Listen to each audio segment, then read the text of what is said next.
I've always wondered why some of Israel's biggest supporters are American evangelical Christians, like this woman who I met in Jerusalem. My greatest joy is to be with the people of Israel. I wanted to know why people like her think this way, despite the harm it causes their fellow Christian Palestinians. It turns out evangelicals are a major source of political support for Israeli policies, even those that go against international law. The biggest pro-Israel group in the US is actually an organization called Christians United for Israel. And it's not uncommon to hear evangelical preachers say things like this. Israel is God's chosen people, always have been God's chosen people, always will be God's chosen people. This is something Sharon believes too. She's an American evangelical who's lived in Jerusalem for almost 40 years. She says the Bible commands her to support Israel. We see all over God's Word that the Jewish people at a certain point in history would begin to find their way back home. And we know that happened in May 1948 when the state became a real nation. And ever since then, the Jewish people have been coming home. And we've been living in Bible prophecy ever since. Wait, let's unpack that. What Bible prophecy is Sharon talking about? There will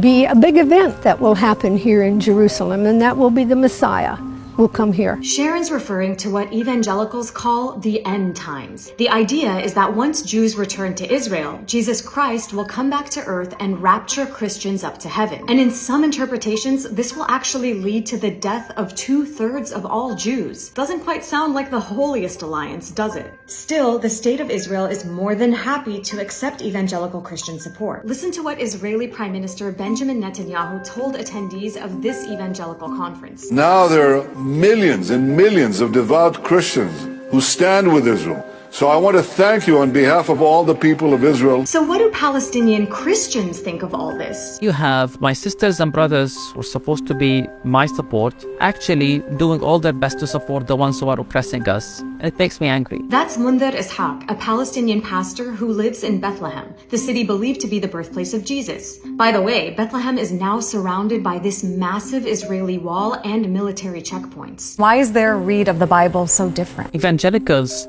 read the Bible in a very literal and simple way. They see in it an image of God who's a tribal God who favors one nation over everyone else based on a promise that's thousands of years old. Considering Christianity preaches equality and loving thy neighbor, I wondered, how does someone like Sharon justify her support of Israel? For the Palestinian Christians who would say to you, we are actively being oppressed by the state of Israel, what do you say to them? I would say, take a look at the scriptures and love them, and be a blessing in any way you can, even if you're being persecuted. What did Jesus say? He said, turn the cheek.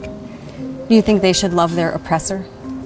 I don't believe that Israel is oppressing them. It's clear to me that God is not pleased with the occupation.